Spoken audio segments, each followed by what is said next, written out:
Bonjour. C'est le tango. Dans cette vidéo marquante et sidérante, nous parlerons du problème sérieux, préoccupant, de la destination des produits que l'on cultive dans le monde. En effet, est-ce qu'on cultive, quand on fait de l'agriculture, pour vendre ces produits ou pour les manger? Quand un pays essaie de développer son agriculture, se pose la question du type de production qu'il va encourager. On se dit naturellement qu'il va produire de la nourriture, mais certains pensent que c'est pas le meilleur calcul. D'ailleurs, si un pays produit de la nourriture, c'est pas forcément pour la manger sur place. Ça peut être pour la vendre, par exemple. Alors, le choix est difficile. Est-ce qu'on produit pour manger sur place ou est-ce qu'on produit pour vendre et pour vendre notamment à l'étranger, pour exporter? Chaque solution a ses avantages et ses inconvénients.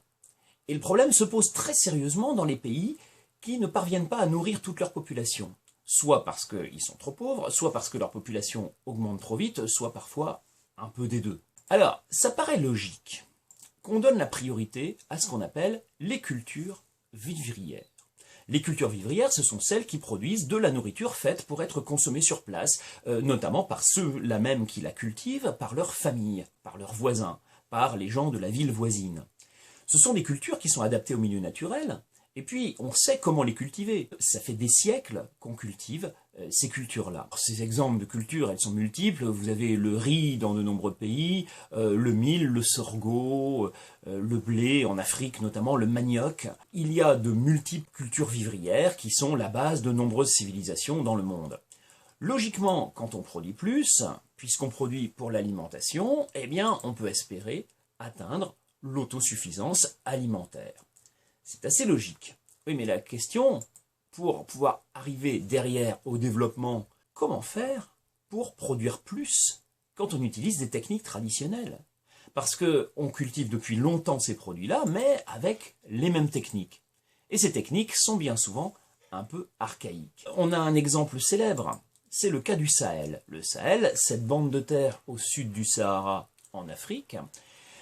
Au Sahel, traditionnellement, on cultive sur brûlis. C'est-à-dire qu'on brûle d'abord la savane, et puis sur les cendres, on cultive pendant 3 à 5 ans des cultures qui sont adaptées à la richesse du sol.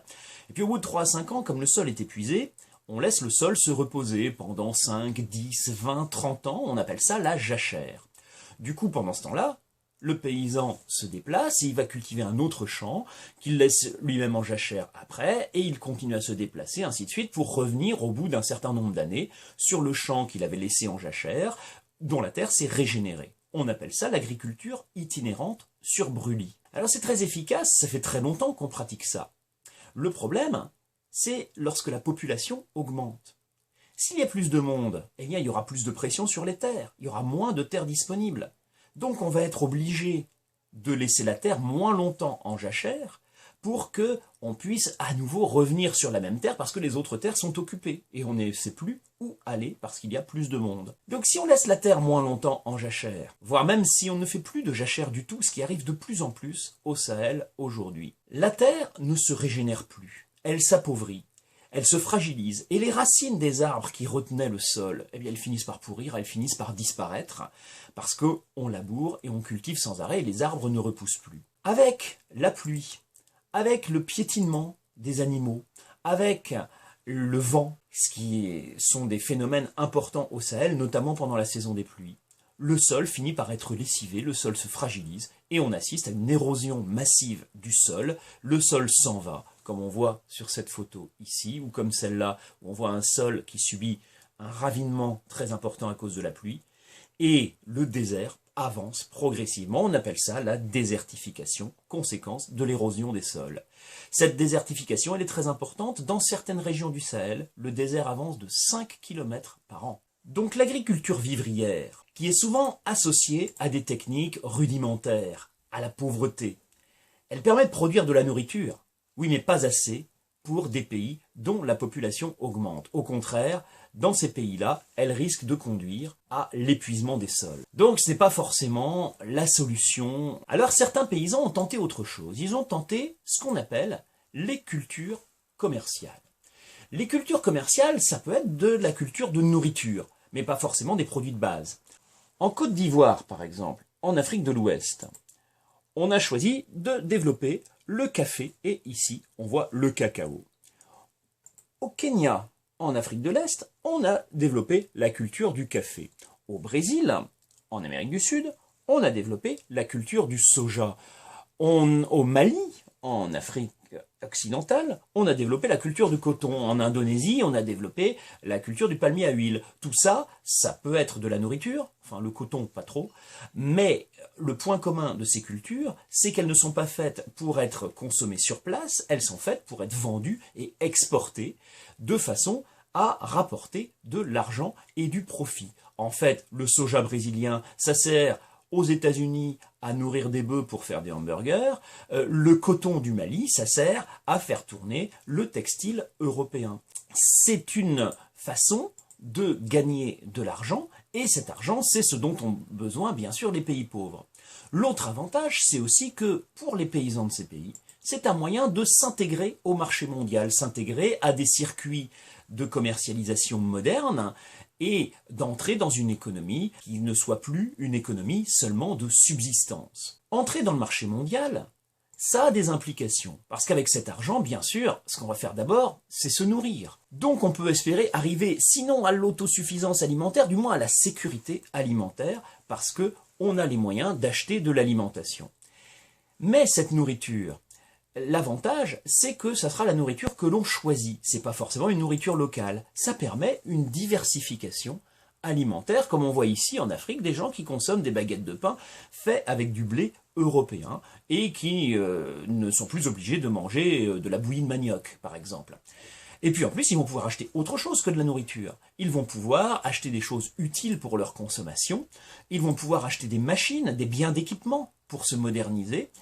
Derrière, l'idée, c'est de favoriser l'investissement, la modernisation, ce qui est une des voies nécessaires pour arriver au développement. D'ailleurs, comme ce sont des cultures qui intéressent les plus riches, puisque ce sont les pays riches qui rachètent cette production, de nombreuses entreprises s'impliquent dans le commerce. Toutes ces entreprises constituent ce qu'on appelle l'agrobusiness. L'agrobusiness, c'est l'ensemble des activités économiques qui tournent autour de l'agriculture. Le paysan, en fait, là-dedans, reçoit les conseils des multinationales. Il bénéficie des circuits de commercialisation, de transport. On voit même des entreprises qui construisent des infrastructures elles-mêmes, qui financent ces infrastructures, ce qui permet la modernisation des pays où elles se trouvent.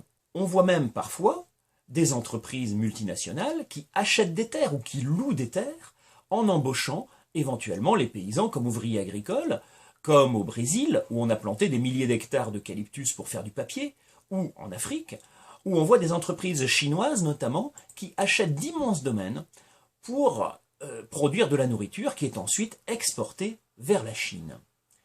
Alors évidemment, dans ces conditions, le paysan ne décide plus grand-chose. Il doit s'adapter aux exigences des multinationales, de l'agrobusiness, et surtout, il est dépendant des cours mondiaux.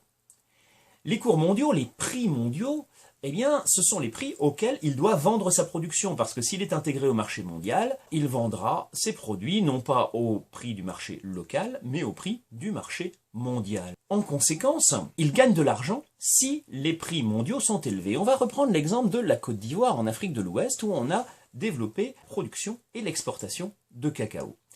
Dans les années 70, on produisait du cacao, et puis vous voyez que la production a augmenté à partir des années 80. Ce qui est intéressant, c'est la courbe du prix mondial du cacao. On voit que le cours était élevé dans les années 70, donc les Ivoiriens ont gagné énormément d'argent. Et c'est comme ça qu'on a vu apparaître des gratte-ciel à Abidjan, la capitale économique de la Côte d'Ivoire. Le pays s'est enrichi. Et puis, à partir du moment où d'autres pays comme le Vietnam ou la Malaisie se sont mis à cultiver du café ou du cacao, qui étaient les principales ressources de la Côte d'Ivoire, eh bien on s'est retrouvé avec beaucoup de cacao, beaucoup de café sur le marché mondial. Et là, le cours du cacao s'est effondré. La Côte d'Ivoire a été ruinée.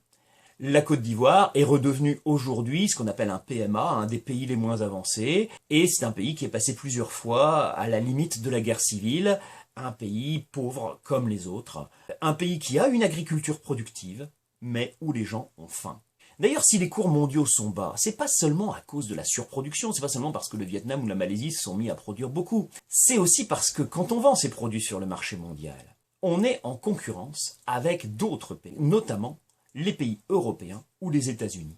Les pays européens ou les États-Unis, ils ont les moyens de soutenir leurs agriculteurs, de leur verser des subventions importantes pour les aider à se moderniser.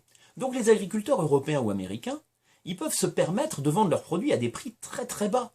Parce que les subventions qui leur sont versées par l'Europe, par les États-Unis, ça leur permet de compenser la baisse de ces prix. Donc les paysans africains qui, eux, n'ont pas de subventions parce que leurs pays sont trop pauvres pour en verser, se retrouvent en concurrence avec l'agriculture subventionnée des pays riches et ils ne peuvent évidemment pas faire face à la concurrence. On trouve même des marchés sur des villes africaines où des produits européens sont vendus moins cher que les produits locaux produits par les Africains qui, eux, n'ont pas de subvention pour pouvoir baisser leurs prix. À cela s'ajoute un autre problème, encore une fois. Un paysan qui fait des cultures vivrières pourra toujours se nourrir si jamais il n'arrive pas à vendre ses produits. En revanche, celui qui cultive du coton ou du café ne pourra rien en faire et il mourra de faim, même s'il arrive à produire beaucoup. En fait, on oublie un problème qui est le problème des terres cultivables. Les terres cultivables, elles sont limitées en surface. On n'en a pas une quantité infinie. Et si on fait des cultures commerciales, c'est autant de surface perdue pour les cultures vivrières. Il faut souvent faire un choix, quand la quantité de terres cultivables est limitée, entre culture commerciale et culture vivrière. C'est le cas au Brésil, par exemple, le Brésil qui exporte chaque année 42 millions de tonnes de soja, tandis que 13 millions de Brésiliens n'ont pas les moyens de manger à leur faim. En Afrique, où un quart de la population souffre de malnutrition, on voit partir des bateaux qui exportent de la nourriture, notamment vers la Chine. Donc, dans ces pays, les terres sont accaparées par la production de soja qui est exportée ici au port de Santos au Brésil. Les terres sont accaparées aussi par la production d'agrocarburants. Les agrocarburants, ce sont des produits agricoles qui servent à fabriquer des carburants pour les voitures, avant tout des pays riches, ou du moins des gens qui ont les moyens d'avoir une voiture. Et quand on cultive des agrocarburants, eh bien on ne cultive pas de la nourriture. Les terres sont donc accaparées à d'autres fins que l'autosuffisance alimentaire, et cet accaparement des terres est un vrai problème. Alors la solution, est-ce que c'est pas quand même de faire des cultures vivrières?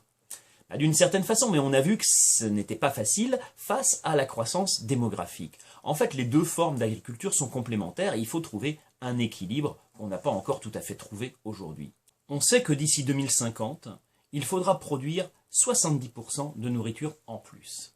Est-ce qu'on peut le faire en développant les cultures vivrières dans un monde où la population augmente? Pour cela, il va falloir moderniser la production de cultures vivrières, il va falloir réussir à l'intensifier et la libérer de l'archaïsme de ces techniques traditionnelles. C'est ce qui a été tenté en Inde avec un certain succès à travers ce qu'on appelle la révolution verte, qui est une forme de modernisation à l'œuvre depuis les années 60-70 et qui a permis à l'Inde d'atteindre l'autosuffisance alimentaire.